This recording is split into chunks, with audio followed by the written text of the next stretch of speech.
Cox's Bazar Saint Martin অঞ্চল জুড়ে মোতায়েন রয়েছে ৩২০০ আমেরিকান সেনা। শুধু তাই নয়, টেকনাফের সাবরাং ইউনিয়নে ১০০ জন ইউএস আর্মি সদস্য রোহিঙ্গাদের অস্ত্র প্রশিক্ষণ দিচ্ছে বলে অভিযোগ উঠেছে। নাফ নদী পেরিয়ে সেন্ট মার্টিন যেতে সময় লাগে মাত্র ৩০ মিনিট। এই পথে কি হয়ে উঠবে নতুন করিডোরের চালাঘর? বলা হবে উন্নয়ন, বাস্তবে হবে ভূখণ্ড হস্তান্তরের সূক্ষ্ম আয়োজন। এই প্রশ্নগুলোকেও এড়িয়ে যাওয়া যাচ্ছে না। আরও জানা যাচ্ছে জাতিসংঘ গোপনে একটা জাহাজ পাঠিয়েছে আরাকান আর্মির জন্য, কিন্তু সেই জাহাজ বাংলাদেশ নৌবাহিনী ভিড়তে দেয়নি। জাতিসংঘ যদি নিরপেক্ষ হয় তবে তাদের কর্মকাণ্ড এত গোপন কেন, সেই প্রশ্ন উঠছে। অন্যদিকে ভারতের সামনে পাককে ঢাল করে বঙ্গোপসাগর দখলের প্ল্যান করছে আমেরিকা। সেন্ট মার্টিন ইউএসের গোপন ঘাঁটি। ভাবছেন তো এই কথাগুলো কেন বলছি? কারণ আরাকান আর্মি এবং আমেরিকা ও জাতিসংঘের নোংরা নগ্ন গোপন মিশন এবার সামনে এলো। এখান থেকেই প্রশ্ন উঠছে, বাংলাদেশ কি আজও স্বাধীন রাষ্ট্র, নাকি ধীরে ধীরে পরিণত হচ্ছে একটা বিদেশি ছক ও সামরিক করিডোরের পরীক্ষাগারে? এই নিয়ে কথা বলেছিলাম ডিফেন্স বিশ্লেষক আর.কে. শ্রীবাস্তবের সঙ্গে। কি বলেছেন তিনি শোনাবো। দর্শকদেরকে জানিয়ে রাখবো, কক্সবাজারের সেন্ট মার্টিন এই অঞ্চল জুড়ে এখন রয়েছে ৩২০০ মার্কিন সেনা। শুধু সেটাই নয়, একই সঙ্গে টেকনাফের সাবরাং ইউনিয়নে ১০০ জন ইউএস আর্মি সদস্য রোহিঙ্গাদের অস্ত্র প্রশিক্ষণ দিচ্ছে। এই অভিযোগও কিন্তু এই মুহূর্তে উঠে আসছে। এবং আরো একটা গুরুত্বপূর্ণ খবর আপনাদেরকে জানাই, এই যে নাফ নদী, সেটা পেরিয়ে সেন্ট মার্টিন যেতে সময় লাগে মাত্র ৩০ মিনিট। তাহলে এই পথে কি হয়ে উঠবে নতুন করিডোরের চালাঘর? কারণ এই যে করিডোরের কথা আমরা গত কয়েকদিন ধরে শুনে আসছি, তাহলে কি সেটাই বাস্তবায়িত হতে চলেছে? বলা হচ্ছে উন্নয়ন, বাস্তবে হবে ভূখণ্ড হস্তান্তরের সূক্ষ্ম আয়োজন। একই সঙ্গে আরো একটা তথ্য উঠে আসছে, জাতিসংঘ গোপনে একটা জাহাজ পাঠিয়েছে আরাকান আর্মির জন্য, কিন্তু সেই জাহাজ বাংলাদেশ নৌবাহিনী ভিড়তে দেয়নি।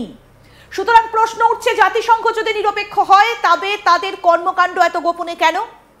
UN is a part of the deep state. সেইটা কিন্তু আজকে ষড়যন্ত্রের একটা পর্দা একটু একটু করে সরে যাচ্ছে, অর্থাৎ সেই পর্দা ফাঁস হচ্ছে কিন্তু এবার। বারবার করে এই অভিযোগগুলো উঠে আসছে। এবং আরো একটা গুরুত্বপূর্ণ বিষয়, যে সবই কি মানবিক সহায়তা?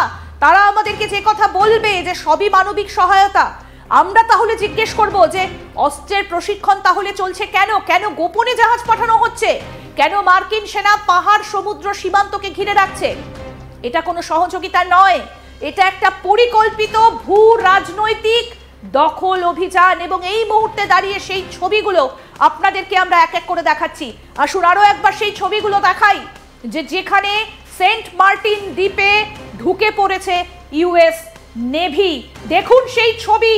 তার মানে যে অঙ্কগুলো পেছন থেকে কষা হচ্ছিল, এতদিন ধরে কষছিল, আজকে সেটা একেবারে সামনে চলে এলো। এই হচ্ছে সেই সেন্ট মার্টিন। দেখুন সেন্ট মার্টিন দ্বীপে ঢুকলো ইউএস নেভি। এবং আরো একটা জিনিস আপনাদেরকে দেখাতে চাই, যে একটা জাহাজ ঢুকেছিল, যে জাহাজের কথা আমরা বললাম, একেবারে ঔপনিবেশিক যে কায়দা, সেটা বোঝা যাবে এই জাহাজের ছবিটা দেখলে, যে একটা জাহাজ ঢুকেছে এবং তার মধ্যে ত্রাণ। স্যার, আপনার এই অভিজ্ঞতা প্রচুর জায়গাতে রয়েছে কাজ করতে গিয়ে, যে আপনি দেখেছেন যে যখন কেউ কোথাও একটা উপনিবেশ গড়ে তখন সেখানে খাবার পাঠানো হয়। আমি দেখাতে বলবো, এই যে জাহাজ ভর্তি খাবার এসছে, কখন দেওয়া হয় এই ত্রাণগুলো? যখন কেউ কোথাও গিয়ে উপনিবেশ গড়ে। ইনি কে? ইনি তো ইউএস অ্যাম্বাসেডর টু বাংলাদেশ। উনি তো ডিপ্লোম্যাট আছেন বাংলাদেশের ঢাকায়। আজকে বাংলাদেশ মানুষকে ডিসাইড করতে হবে। এই দেখুন, এই যে ইউএসএ 45 মিনিট, এই সেম জিনিসটা আপনার আফগানিস্তানে আপনিও তো জানেন। পাঠানো হয়েছিল জাহাজ ভর্তি, খাওয়া দাওয়া এসেছিল, তারপর আস্তে আস্তে অস্ত্রশস্ত্র এসেছিল, তারপরে ওদের নিজের লোক এসেছিল, তারপরে ওখানে একটা প্রবলেম। এই মার্চ মাস থেকে বাংলাদেশের মধ্যে একটা জিনিস চলছে, যেটা হচ্ছে সেফ করিডোর। আগে ইউএন এর জেনারেল সেক্রেটারি আসলেন, তার সঙ্গে উনি প্রফেসর ইউনুস অনেক বড় কথা বললেন কি রোহিঙ্গিয়াদের জন্য কাজ করব। উনি চায়না গিয়ে ওদের কাছে বললেন কি আমাদের এই রোহিঙ্গিয়াদের কথা শুনতে হবে। আর এই বিমস্টেক যেটা হলো, ওখানে মায়ানমারে যিনি এসেছিলেন, ওনার মিলিটারি হুন্টার যিনি চেয়ারম্যান আছেন, উনিও বললেন আমি 1.5 লক্ষ লোক নিয়ে নেব। কোথায় আছে রোহিঙ্গিয়া? এখানে মানুষের কোনো কথা নেই এখন। আপনি যেটা বলছেন আর দেখাচ্ছেন, অদ্ভুত, অকল্পনীয়। বাংলাদেশের মাটিতে প্রফেসর ইউনুস কি করেছেন, এটা পুরো বাংলাদেশ মানুষকে আজকে ডিসাইড করতে হবে। এটার জন্য তো 1971-এ মুক্তিযোদ্ধারা নিজের রক্ত দেয়নি, এর জন্য তো বঙ্গবন্ধু যুদ্ধ করেননি। এর জন্য প্রফেসর ইউনুস কোথায় বাংলাদেশকে নিয়ে গেছেন, কোথায় ঠেকেছেন? ওদের যতগুলো অ্যাডভাইজার সব ফরেনার। আপনার দেখুন না 12টা থেকে বেশি লোক ডুয়াল সিটিজেনশিপ নিয়ে ওখানে আছে, কালকে পরিস্থিতি গড়বড় হলে পালিয়ে যাবে ওখান থেকে। তাহলে বাংলাদেশের মানুষের, আমাদের ভাই বোনের মানুষের ইন্টারেস্টটা কোথায়? ইলেকশন কোথায়? ইলেকশন কোথায়? উনি যখন আগস্টে এসেছিলেন উনি বলেছিলেন আমি ইলেকশন করাবো, আজকে তো কোনো ইলেকশনই হয়নি। ইলেকশন যদি হয়নি তাহলে এটা সব কি হচ্ছে? উনি জানেন ওনার কাছে মানুষের ম্যান্ডেট নেই, উনি জানেন একটা ইলেক্টেড গভর্নমেন্টকে উনি সরিয়ে দিয়েছেন, উনি জানেন আমেরিকা ছাড়া উনি কোনো কাজ করতে পারবেন না, তাই জন্য ওনার দুদিকে আছেন, উনি চায়নার দিকেও আছেন, আমেরিকা দিকে। আর এর থেকে বেশি এক্সাম্পল আর কি পাবেন আপনি?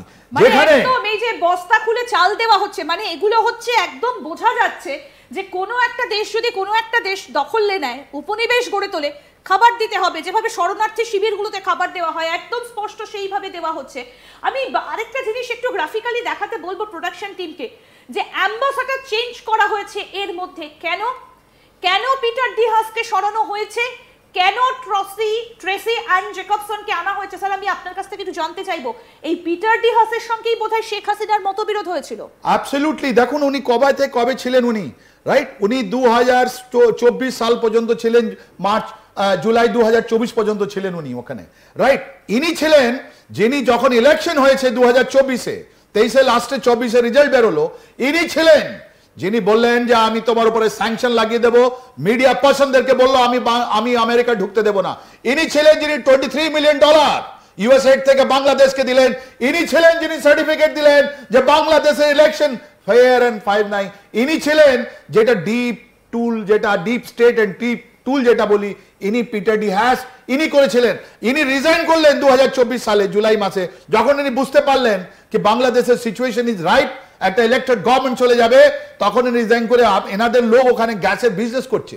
এই প্রফেসর নিউজ এনাদেরকে গ্যাসের বিজনেস দিয়েছেন, এরকম লোককে পিটার ডি হ্যাসকে, রাইট? ইনি ছিলেন। আর তারপর আমরা বুঝতে পারলাম নভেম্বর মাসে যখন ইলেকশন হলো, তারপরে ইন্টারিম অ্যাম্বাসেডর বানানো হলো।